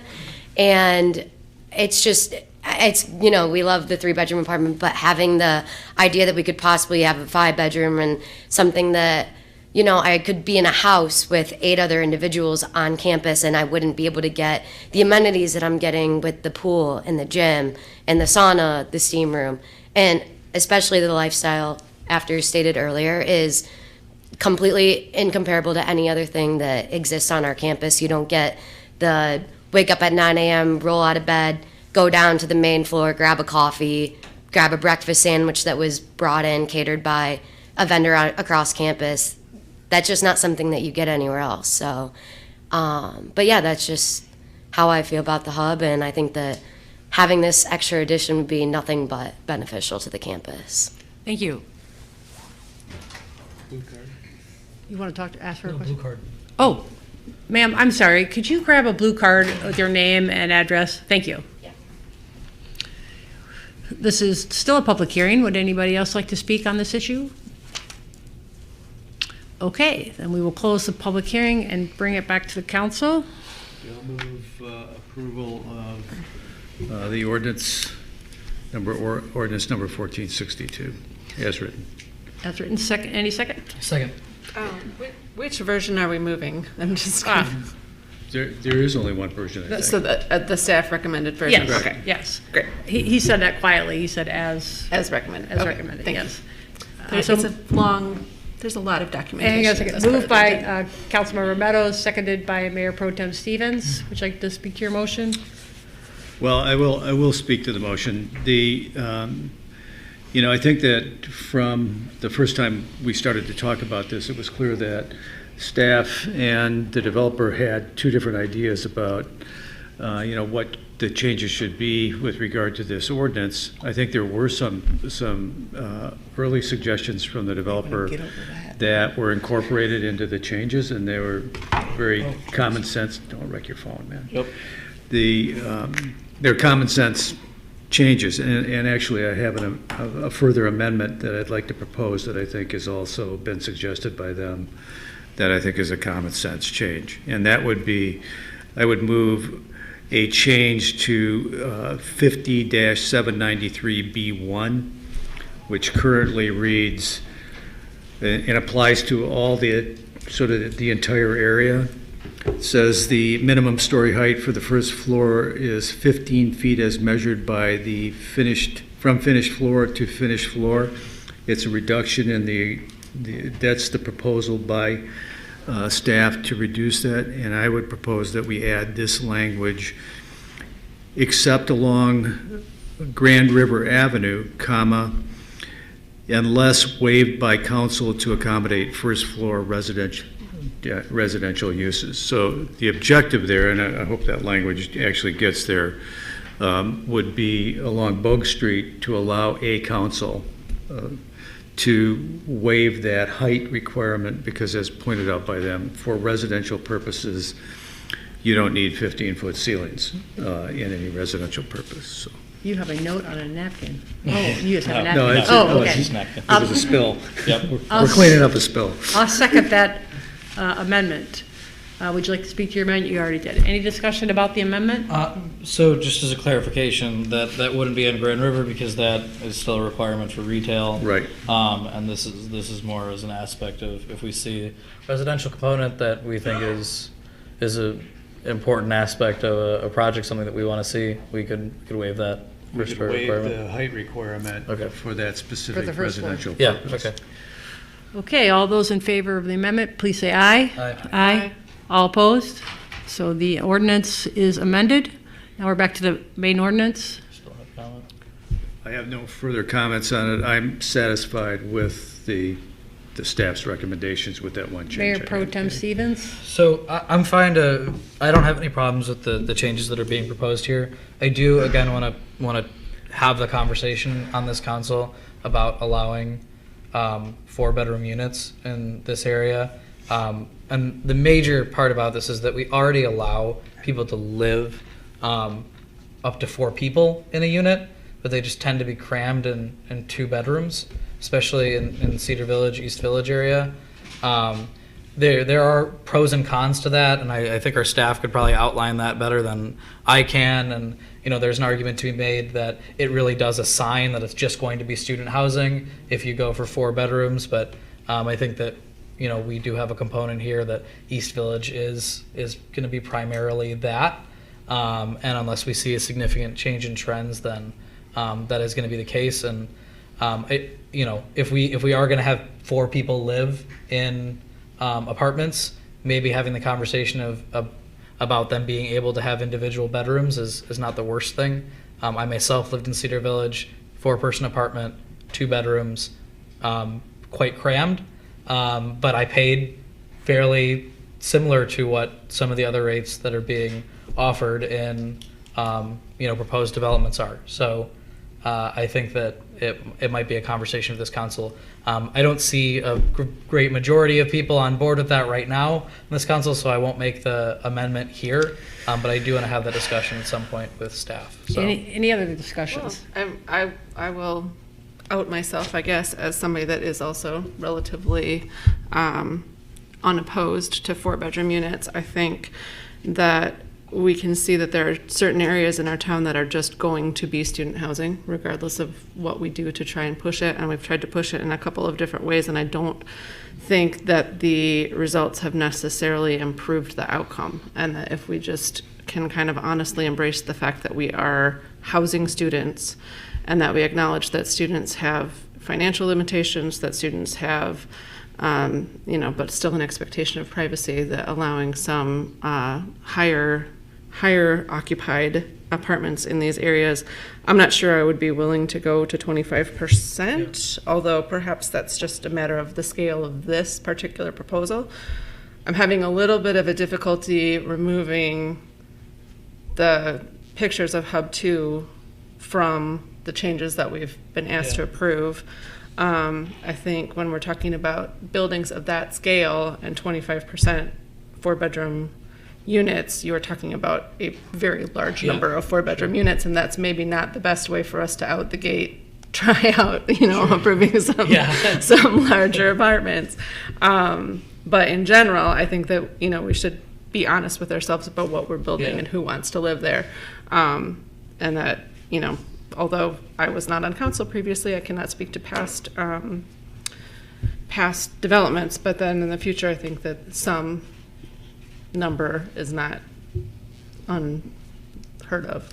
Mayor Pro Tem? And I agree with you too, because that does give me a little bit of hesitation, which is why I might suggest that we have it as a conversation, maybe at our next discussion only meeting, just because then we can really have the conversation of future planning, not necessarily tied to one development, right? Just like what do we want to see, and if we really want to allow those, regardless of who's proposing something. Okay, so we're back to 1462. Yes. Just let me respond to that. Yeah, not necessarily in support of the idea of going to 4 bedrooms on this. I think the 3-bedroom limitation has worked with Hub 1, and 4 bedrooms generally means that you're building a couple of bathrooms, which you would do in a 3-bedroom probably anyway, and you would build a kitchen, but the 4th bedroom actually becomes, a cash cow for the landlord. So I would like to have that discussion though at some point in the future. I would suggest that we not have that discussion at the next discussion only meeting. I think we should do some research with regard to this. I noticed all the apartments that David showed us were not in East Lansing. And we do require no more than 3 bedrooms through the B3 district. So it is consistent, actually. But I do like the idea of us having flexibility if we have the right project in front of us and we have evidence that is provided by a developer that relates to that. I just think we should wait till this housing study. Yeah, housing study is finished before we have a lengthy conversation with regard to this. Okay, so we've talked a lot about what we're not going to do. Yeah, there we go. Let's talk about 1462.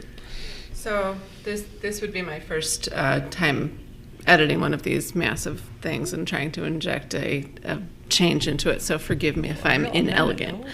But I do see the developer's point in our disparity between number of stories, number of floors, and height. To me, that and/or distinction seems like possibly something that just got missed in approval. I don't know why we would say and in one district and or in another district. And I think when we say and then are expressing a height that is not consistent with the number of stories, although I guess there is parking and a few other things that count towards height that aren't stories, which is also a confusing point. So I'm fine with changing that and to or in this regard, and however that would have to happen in here. That's the only change? Just the word and? Yeah, I think changing the and stories to or stories, wherever that is. Which again, sorry, my first time. Yes. Yes, I'll make that motion. The motion so that we can talk about it. And, okay. And the motion is on those 2 items that were identified by David relating to 8 stories and 112 I believe it was 10 change it to 8 stories oh. or 112 feet. But then there was also And 10 stories yes. or 140 feet, all in section 50-793. Yes. Okay. Yes, right. So it's Yes. moved and seconded, and you've spoken to your motion. Would you like to speak some more? If it was clear to all of you, then I'm It was done. very clear. It was pretty clear to me. Yeah. And I do think there's a disparity. And I'd be more likely to say 140 feet, 10 stories of 140 feet in total height, so that we were clear that, you're going to have to fit 10 stories in that thing. But we haven't done that. Mm-hmm. And we haven't done it even in the B3 district down here because of this different sort of way of describing it. So we have how many stories across the street? Across the street, 13 stories? 12 in a parking garage. And a parking garage. And we've got 12 on Grand River, but I think there's actually an additional story. Which one are you on pointing this at? one. I'm Abbott? pointing at the Abbott, yeah. Oh, yeah, that's, I think I'm pointing the right way. We need but- windows. Some building somewhere. Somewhere down here. So we've been inconsistent in terms of enforcing even stories within that height limitation. And I think that we need some consistency. So I will support this. That doesn't mean that I'm gonna think that, because they can fit, they can come in with, 6-foot ceilings and have, 45, Well, I think that would stories be on the our thing, building but. code. So I think that we're safe. Might work for me. Let's work, but. So Although- anyway, I'll vote yes on this. any other discussions on the amendment? All those in favor say aye. Aye. Any opposed? 1462 is amended for the second time. Any other discussion? Sorry. No, take your time. There's a lot of big words in here. I'm just not ready to go 25% on 4 bedrooms, so I'm not going to go out on that limb. I think that addresses my major issue.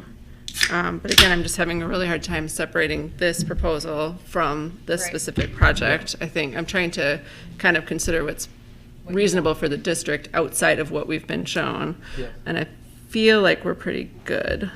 Can I say one thing? Yeah. Which is, we're going to revisit this whole thing. Yeah, right, form-based code, right. Within like 6 months. Yeah. So we'll have a chance to really make some changes at that point in time. Okay. Any other discussion? Excuse me. Nope, I'm good. Okay, all those in favor of ordinance 1462 as amended, please vote yes by saying aye. Aye. Any opposed? 1462 is approved, and for the record, I was an aye.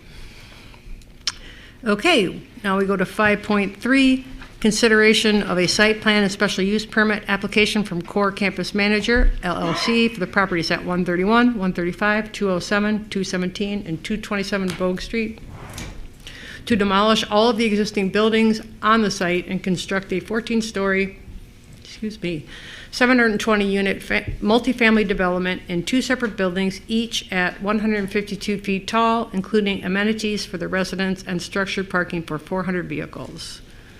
And we are back to Mr. Haywood.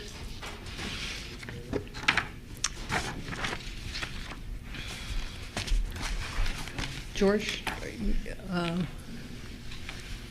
I think we'll take a break at about, yes, after this item. So after this item, we're going to take a 5-minute break.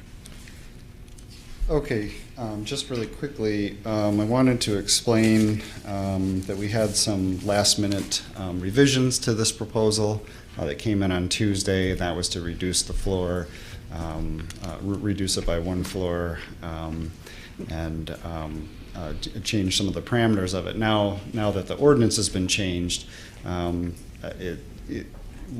based on these recent revisions and the ordinance being changed, I think things are a little bit disjointed at this point. True. Mr. Pearson did come to me just moments ago and asked to address the council on this issue, possibly to ask for a postponement or a chance to at least revise their proposal. So if you'd like to hear from him, please. That makes sense to me. Send you a message. If we could, I guess what we're requesting is to go back to Planning Commission so that we can present a plan. That meets the If we can pull it together, working within what we have now, because Planning Commission's recommendation, frankly, was, well, we can't approve this. Okay. So we would like that opportunity to be able to address them first, which I think would give you the advice that you would want, as well as staff a chance to look at that plan. Thank you. Hang on. Okay. We still have a public hearing. Yes. Would you guys like to talk to Mr. Haywood or to Mr. or David? Mr. Pearson? Okay, go ahead. Well, if it's a public hearing, Okay, so are there any other people from the public who would like to speak on this? Okay, then I will close the public hearing and recognize my council people, Councilmember Meadows and then Councilmember Gray. Just to comment on that request, I think it is necessary for us to wait until our housing study is done before we take action on this. I don't know exactly how we get there without laying this on the table, and because that gives us enough time to get the housing study done before we take it back up. But it would be useful if when it came back up or we removed it from the table, that we had already had the review by the Planning Commission of whatever changes that were going to be made there. I don't know what the right motion is to go here, so I'm looking for some advice. If you table it, it doesn't go anywhere. It just dies until it's brought back up off the table at some time in the future. So it would if you want to allow that process to take place, I would just make a motion to refer it back to the Planning Commission. All right, I'm going to make that motion. I'll make that motion. If it's seconded, then I'll comment on it. Second? So Okay. moved by Councilmember Meadows and seconded by the mayor. If this comes back to us in a month, my position is going to be that we need to wait until the housing study, so I'm probably going to move to table it at that point in time. But that's just my position. I think we need that housing study completed before we approve a major project like this regarding residential housing. And I will speak on this motion as well. I agree that it needs to go back to the Planning Commission because it's not in the state that the developer even wants it in. And I'm hoping that it takes long enough that we get the housing study. Gotcha. I don't know how else to say that. Okay, so any other discussion? Well, just speaking to Pearson's point about having these discussions in public, I just wanted to kind of, as you are revisiting your plan, my major point of concern really is traffic, and not just residential vehicle traffic, but specifically delivery vehicle traffic. So addressing that as part of whatever comes out of your proposal. And I'm not talking about U.S. Mail, FedEx, Amazon. I'm talking about meal delivery services, Uber and Lyft pickup. Like, we have a lot of single trip, single delivery vehicles in traffic. I see them downtown. So it just concerns me when we're talking about something that has got, over 1,000 people living in it that are possibly ordering pizza twice a week. So, in terms of public discussion, that's something that I'd like to see addressed. Mayor Pro Tem? Yep. So, and just a side note, we're obviously aware of those plans that have the carve-outs for rideshare and meal pickup.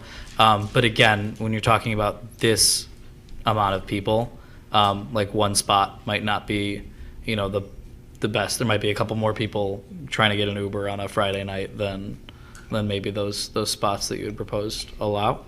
Yeah, and I would agree with previous comments. I won't be supporting anything until our housing study's done through. So, Councilmember Babcock? Thank you. I have a whole lot of thoughts on this, but I really don't know whether to laugh or cry about the term affordable housing being bandied back and forth. I understand in the context of what students are paying for, it may be more affordable, but as Garth Brooks would say, chalk it up to my roots. But to me, affordable housing means something entirely different, and that's, to me, just disingenuous to use in this context. I am also looking very much forward to the housing study, and Mayor Meadows' motion was one that I would have made if he hadn't beat me. Excuse me. Ex-mayor. Don't take our honorable mayor's Mr. time. Meadows, who has I'm held getting the so extra many $5. esteemed offices that I can barely keep them straight. Had the esteemed Mr. Meadows had not made that motion, had he not beat me to it yet again, I would have done it myself. Thank you. Perhaps it's his wealth of experience. Okay, so, Mr. Pearson, I'm sort of torn about the idea of meeting with developers and talking about projects, because I do think we get a lot done doing that. We can talk about what we need without having to go all the way to a city council meeting and then be told, we don't like any of that. I know that's inefficient, so I'm going to tell you what I need. I really like your offer to establish an affordability program. So I think that, I don't know if you quite understood, he's not saying that these apartments are affordable. What he's saying is four bedrooms is more affordable than 3, but I agree with you, it's going to be expensive. That's not what he's, I don't think that's what they're talking about. They're talking about putting a bunch of money in a bank. Yep. The World Bank of East Lansing, where we can loan out money or spend money to take a house that is under rented and convert it to a single family home, sell it, take the money out of that, put it back in the bank, I don't know that 500,000 is enough to start with, which is where we might have been negotiating if we were negotiating. So I like that idea. That makes me much more likely to approve something like this if the housing study warrants any more student housing, which I really don't know about. But that's my first issue, which is a positive one. My second problem is MSU. We're trying to build strong relationships with the new president and with MSU, and we do not want to blow up their housing program. If you could work with MSU and have them at least say we are indifferent to this project, that would make a difference to me. Yeah. But if this is something that is going to hurt Michigan State's bottom line significantly with what we already have, I need to know. I can't be creating new enemies. I have enough already. Then my other problem is I don't like the split building. I don't like the house in between the two buildings. The house is still between the two buildings? Yes, yeah. So I don't know how I haven't seen any of the finances on the building, but I don't know how you get around that. I just don't like it. I think it's weird and ugly, and I think it's terrible for that house. And I know those are not real good economic terms. I know that if you only did one building and it wasn't that massive, I would be much less wary of this. But those two massive buildings with all those students right there on Bogue, it just seems like it's too much for the scale. So that's where I am right now. But like I said, I really appreciate the affordable housing idea and the revolving credit of that. I see that my comments might have generated some more comments. No, I understand what they were talking about with affordable housing, and they were also using it in a way that besides, you only got $500,000, because I think I was offered $1 million. Meh. Wait, take it up a notch. No, it wasn't for me. It's not for me. I wouldn't be doing that. No, but for affordable housing. Yes. $1 million, did you say? I thought so. Oh, did you say $1 million? Stood up here and said $500,000. That's what we were on the phone earlier, though. Maybe I misheard. I wouldn't negotiate down. All right. Okay. I wanted to very quickly, I also like the idea of an affordable housing fund.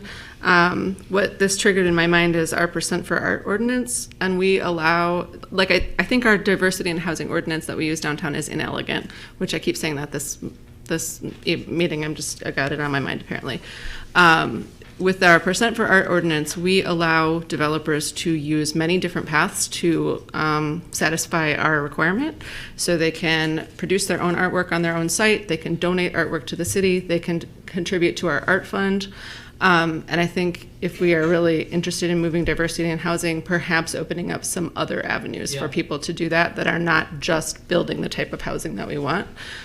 Because we're asking developers that don't specialize in that type of housing to include housing that is not their market in their projects. And again, I don't think that's giving us a better product. So you're talking about like the 25% requirement, we would have, they like could meet it. They could satisfy it by contributing to an affordable housing fund, by perhaps purchasing a house that is not a currently owner-occupied house and converting it to an owner-occupied house. I mean, I think we could offer them some other ways to do that. I wasn't clear. Mayor Pro Tem, would you like to speak? I guess you just shouldn't have made comments, because now you're making everybody else do too. Public discussion. I agree with that, and I mean, like, there can be a further conversation on this at a different meeting, but I think it's not just about conversion of houses. I also think it's like helping people with the current rent structure that is in East Lansing too. Because when we're talking about like housing affordability and housing access, it's not just about people that want to buy a house. It's also about people that like might want to move into East Lansing temporarily, or might want to rent. Families might want to rent that can't afford to, or people that work, live, study here that can't afford to. And so, there's many ways to go about that, not just, and it was actually noted by them as well, that are not just conversion of houses, but that's a separate conversation that's over there. Okay. Done. No more comments. Yep. No. Actually, we do. Hang on. I think we do have to. I know I like to move things along, but if we are committed to not bargaining with these developers in private, we have to do it now. So if there are things that you want to tell the developer about this development, you need to do it tonight. Councilmember Meadows. Well, I'll just say, I don't have a problem with talking to developers. Oh, okay, that's so, right, you know, that's right. You're good. I'm not selling my soul to any developer. Yeah, right. So I'll just comment on the three things that you brought up. I don't think it is our obligation to preserve the housing program on campus, so that's just me, but I believe they operate a corporation there. It's up to them to figure out how they compete within a different market, and that competition helps students, and it keeps rents down. So more competition, as one of these speakers earlier said, is a good thing for students within the community and anybody else who's renting. I feel a little bit different about that $500,000 if it wasn't being offered to buy approval here. And so if they want to give us $500,000 and say it must be earmarked for a program to be developed by us to provide affordable housing, they should do that right now. As far as the house between two buildings, I think they have tried to buy that facility. I don't think that can be a reason not to approve the project as we go forward. But I would say that if we are serious in thinking about providing an affordable housing program within the city of East Lansing, then we better start thinking about how we're going to create one, because we wouldn't have anything to use that $500,000 for right now. And that, as far as the 25% rule goes, that actually generates affordable housing in the city of East Lansing. If we're gonna concentrate on that, the first thing we should do is eliminate the other portions of that requirement, which would allow owner-occupied housing and senior housing, and just say, in the B3 district, you got to build affordable housing with any project, and it's got to be 25%, because other communities do that already. Anyway, those are my comments. I just want to make one quick point. Councilmember Gregg. So I, just in terms of meeting with developers outside of meetings, I do meet with anyone who comes to my table at my library office hours. I met with David Pearson last time I did that. So I had a little preview of this, and that's the deal. I have put public hours on the calendar. Any person, any member of the public with any business can come and talk to me at that point. If it is somebody with business before council, I will put it on our public disclosure meeting list after that meeting has happened, but I am not sending anyone away from that table. So if anybody wants to talk to me, that is the time to get me. Behind the closed doors of the library? In the public library where everyone is welcome, Ruth Beyer.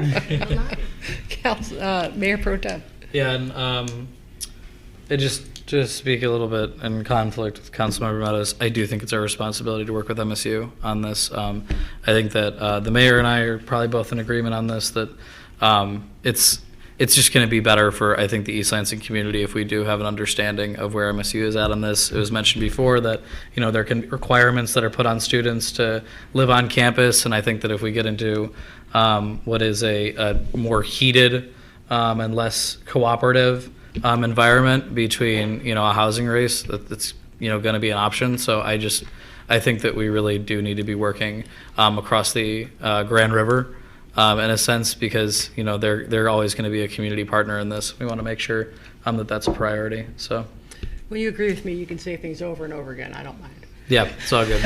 I'll have it on repeat. Okay, any more comments? Okay, so the motion is to refer this back to the Planning Commission. Correct. All those in favor say aye. Aye. Any opposed? The motion is approved. So we are going to take a 5-minute break, a 6-minute break. We will be back at 9 o'clock sharp.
Okay. God, you're so weird. We are back in session. Oh, I get to hit that again. All right, we are now on to agenda item 5.4, consideration of ordinance 1478. An ordinance to rezone the property at 3118 West Road from RA Residential Agricultural District to B5 Community Retail Sales Business District. And Mr. Haywood. He's the party of the night. Yes, he's the man of the hour. I think you'd put Marty in. Look at him with his vest. Okay, so right here. So this is a proposed rezoning for 3118 West Road. This is accompanying item we'll see later tonight for a site plan for an office development on this property and 3126 West Road. These two properties would form a larger parcel where that office development's proposed. This is kind of in coordination with that other parcel, 3126, having been rezoned to B5 in 2004. So this is just kind of following through with the envisioned development at that time. The lot's about 18,000 square feet. The proposed development's roughly 20,000 square feet of a single-story office development.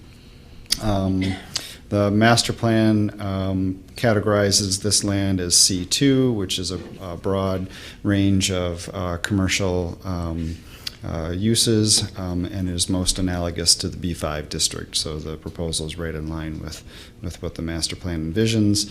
Planning Commission met on January 8th and unanimously support the rezoning proposal. With that, I would take any questions. Any questions of Mr. Haywood? Okay, thank you, Mr. Haywood. This is a public hearing. Would anybody from the public like to speak on this issue? All right, back to council. Do we have a motion? Move approval of ordinance number 1478. Second. Moved by Councilmember Meadows, seconded by the Mayor Pro Tem. Any discussion? All those in favor say aye. Aye. Any opposed? 1478 is approved, and for the record, my vote was aye. All right, well, it's because it's hard to run the thing and speak. Okay, 5.5, consideration of ordinance 1479, an ordinance to amend the conditional rezoning originally adopted under ordinance 1435 for the property at 341 to 345 Evergreen Avenue to... You should just hang out You sit in the front row, man. Can I finish? Get my steps in tonight. To allow for revisions to the, why are you sitting in the back? To the associated site plan and special use permit now and in the future. Mr. Haywood. Stay out of the line of fire. Stay out of the line of fire back there. Makes me feel a little more protected. Yeah. All right. So this is really kind of a cleanup item to the Park District Building C proposal, where not long ago council approved a modified special use permit for that building to add another floor to increase the density on that lot. One of the conditions of approval was that the conditional rezoning be amended to allow basically for revisions to the site plan. So that's what this does. You'd be voting on the substitute ordinance. So with that, I would take any questions. Any questions for Mr. Haywood? So this is to allow us to approve what we've already approved? Yes, that's correct. Okay, cool. Spot on. Any other questions? Okay, hang on a second. Thank you, Mr. Haywood. Welcome. This is a public hearing. Anybody from the public like to speak on this? Smart choice. Okay, I will close the public hearing. And do we have a motion? I'll move it. Moved by, item number 5.5 is moved by Councilmember Craig and seconded by the Mayor Pro Tem. Any discussion?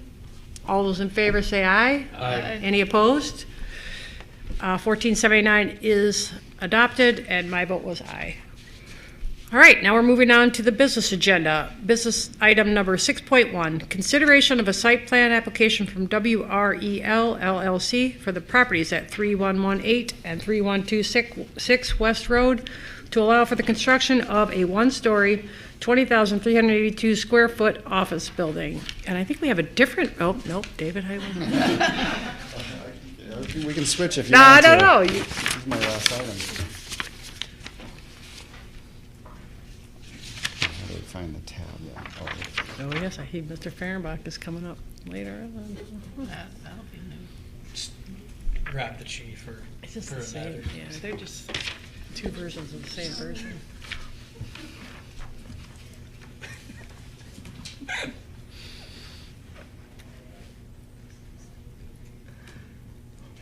Okay, so this is the development I was just talking about in terms of the office building. This is a proposed 20,000 square foot office building at the southeast corner of Abbey and West Road.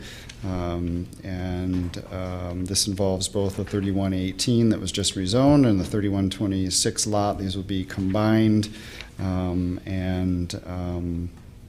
I think we've summarized it pretty well. The Planning Commission met in January with unanimous support for the project. With that, I would take any questions. Any questions for Mr. Haywood? Thank you, Mr. Haywood. Thank you. Do we have a motion? Yeah, I'll move. Move the approval of the site plan from WREL LLC for the properties at 3118 and 3126 West Road to allow for the construction of the one-story, 20,382 square foot office building with the conditions recommended by the Planning Commission. Moved by the mayor, or by the old mayor, is there a second? Second. She meant old by really old, but. Moved by Councilmember Meadows, seconded by Mayor Pro Tem Stevens. I am now getting tired. Any discussion? I do have something to say. Yes. I talked about this with another council member at one point, Pass but bud. really up in that area, we're eating up a lot of the green space up there with 1- and 2-story, maybe 3-story buildings. And when we do our rezoning, I really think we need to have a discussion about encouraging taller office buildings in that area if we're gonna continue. It'd be better for us to maximize the density of offices up there. So anyway, that's just a comment I wanted to make. I just have one other item to address here. I think our original analysis about electric vehicle charging stations, we were short one on our recommendation, so we would need to amend that item. Which item is it? To add one more electric charging station So to the recommendation, to the conditions. To a total of 2? Will you second? Second. Okay, any other discussion? All right, all in favor of approving item 6.1 as amended, please vote by saying aye. Aye. Any opposed? It is approved. Okay, 6.2. Review of responses to the city's request for qualifications and proposals for a housing study and consideration to authorize staff to enter into a contract not to exceed $40,000 with Land Use USA to produce a housing study for the city of East Lansing. Mr. Fehrenbach. Greetings. Who are you? Thank you. And what did you do with Mr. Haywood? So essentially, we received 3 proposals in January. Staff had the time to review them. We had some follow-up questions and several communications with the top 2, which were both very strong. Ultimately, the staff is recommending Land Use USA. They have good experience. They provided some relevance in terms of their past work. We do feel we'll need to work closely with them, and we're committed to do that to ensure that the final product meets the council's expectations per the scope that was put out in the RFP. They have demonstrated knowledge and flexibility. They have a very strong, multifaceted data collection methodology and expected research outcomes, which we feel is replicable in future studies, which was really a deciding factor in making the staff's determination. And we felt like there really is a strong framework for future studies envisioned. So with that, I'd be happy to take any questions, but as the mayor mentioned, we are, in order to expedite this and make sure we get approval of a contract in a manner, in a time that the collection of data can be done while students are still present in our community, the vast majority of those, we are asking that the council authorize staff to enter into a contract not to exceed $40,000 with Land Use USA. Any questions for Mr. Fehrenbach? Okay, I'm going to move to approve, or to authorize staff to enter into a contract not to exceed $40,000 with Land Use USA to produce a housing study for the city of East Lansing. Second. Moved and seconded. Any discussion? Yeah. So I just want to say that this is something that we've been talking about for a while. I'm really glad to see that this has come to fruition.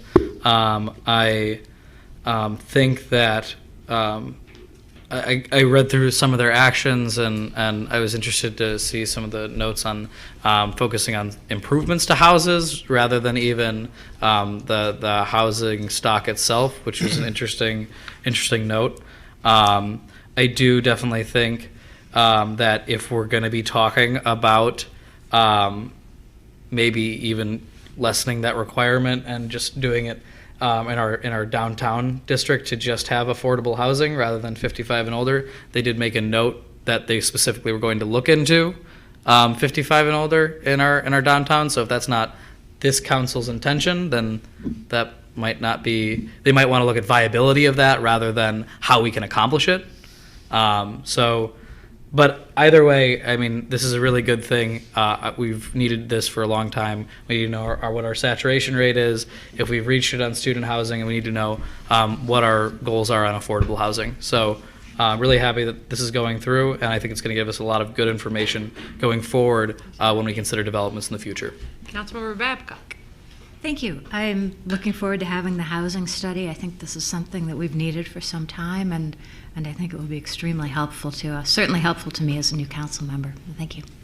Councilmember Meadows. Yeah, just a comment that, when I talked earlier about low to moderate income housing within the community and the importance of it, I'm not trying to eliminate how we would study this. So I think that this housing study should look not just at the viability of senior housing in the downtown, but whether it makes sense. And I think we need a complete study in order to make decisions like that. But again, I think we do need to emphasize low to moderate income housing within our community. And their report noted that that this study might not actually. It might align with the majority of our strategic priorities, but it might not align with all of them. And so, if one of our strategic priorities is increasing diversity of housing and age, it might say that actually is not something that's needed. But I just wanted to make that as a note because it was something they specifically said. And Councilmember Gregg. I'm not willing to give up on 55 and up downtown. I think one of the things that we need to anchor downtown is year-round residents, and I think 55 and up is one population that fulfills that. Low income, possibly another. So. But I don't want to force it where there's not a market. So I think, completely studying the market is what we want. Follow up on that. There's this other element. I did raise my hand. This is other element, which is that brings a lot of. That can also diversify our retail in the downtown because it's a different market that's in there. Yeah. So. Yeah, year-round residents that stay for longer than 1 year, that establish patterns. That's so.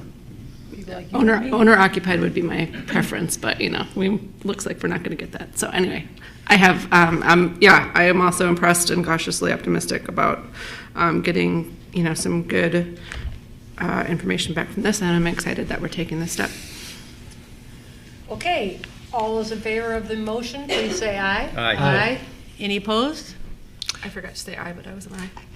Councilmember Gregg is an aye. We're on to the motion is approved. We're on to 6.3, consideration of a conditional Class 3 rental license allowing up to 2 unrelated persons or a family to occupy the dwelling unit at 600 Albert Street, Unit 510 of Albert Place condominiums. The owner is Che Chen of Bryan, Texas, and the local agent is Brenda Lauro Patino from Remax in Grand Ledge, Michigan. I move approval of this Class 3 rental license. Moved by Councilmember Meadows. I will second.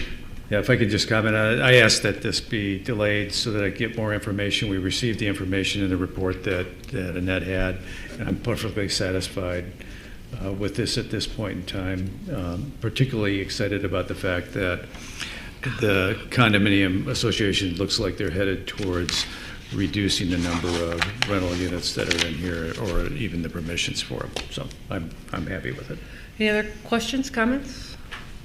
All those in favor of approving this rental license, please say aye. Aye. Any opposed? The Class 3 rental license is approved. On to 6.4, consideration of a purchase and sale agreement between the city and Michigan State Federal Credit Union for the sale of city parking lot number 4 for $810,000, contingent upon voter approval on March 10th, 2020. Mr. Fehrenbach, you look raring to go. Greetings. So as you know, the ballot question for March 10th is in force, and if the voters do approve the authorization, then the city council will have the ability to sell this property to MSU FCU. Last week at your discussion only meeting, representatives from MSU FCU made a presentation about their draft proposal for the development, as well as we had a draft of a purchase and sale agreement. We have incorporated the council's input, and it is in front of you for consideration of approval. As you know, it's conditioned on the voter authorization in March. The purchase price is $810,000 as is. The city will provide title insurance, standard warranties apply for the city. MSU FCU will limit the building uses to those approved by the voters, and conditions prior to the close, which is anticipated on September 23rd, 2020, unless extended by council, include the due diligence and any approvals needed by the city. The changes that we've made per the input received was that the deposit has been raised to $100,000. There's a strengthening, a deed restriction of the uses, just to clarify that those go with the land, and then some additional sections added and clarifying language. So if you desire to approve this, I have a draft motion here for you that would approve this subject to the voter approval, and then also authorize the mayor to sign an agreement for an earnest money deposit in a form that's approved by the city attorney. Is that the motion? That's the motion right there. And I would note that the MSU FCU's attorney, Mr. Owen, is present if you have any questions for him. Okay. I have a Mayor Pro Tem? So I promised the Council of Neighborhood Presidents I would bring this up the next time I was presented with one of these incredible presentations, by the way, that we just have these on the online agenda, if possible, even if that's after the meeting. Yes, we've been doing that. Which is Ms. Gordon is posting those usually the next morning. Which is great, and if there needs to be some kind of allowance in our policy resolution or a conversation around that, if this isn't obviously ready by Thursday at 5 p.m., if there used to be an allowance for this type of thing to be able to be put on the agenda later on, just to have that conversation. And it was very highly regarded, these types of presentations. They just said, love to see them on there. So thank you for doing that. Okay, I'm going to make a motion to approve the buy and sell agreement with Michigan State Federal Credit Union for the sale of city parking lot number 4 for $810,000, contingent upon voter approval on March 10, 2020, and authorize the mayor to execute the agreement as well as an earnest money deposit agreement in a form approved by the city attorney and purchaser immediately after approval. Okay, it's been moved by Mr. Meadows and seconded by? Second. The Mayor Pro Tem. Any more discussion? Okay, all in favor of that motion, please vote by saying aye. Aye. Any opposed? The motion has been approved. So at this time, we are going to go into executive session. No, we gotta vote. We got a vote to do it. We have to vote to go whether or not we go into executive session. That was close. Councilmember Babcock? Yes. Councilmember Gregg? Yes. Councilmember Meadows? Yes. Mayor Pro Tem Stevens? Yes. Mayor Byer? Yes, I am going to vote no on that one day. Okay, so now we're going to go into Does it an have to be unanimous, or can we drag? I don't know, executive session, which means we're going to go into a different room and discuss what's on the executive session agenda, and then we will open that door and adjourn this meeting and adjourn the meeting of executive session. We will not be coming back to this room. To report we will- on anything, We will be adjourning from. And congratulations to Michigan State University on their win tonight. Oh, did you just blow up everybody's DVR plans? You bet I did. Everybody listening to this TV show? What, you mean you didn't watch it on your computer? No, I was focused the whole time.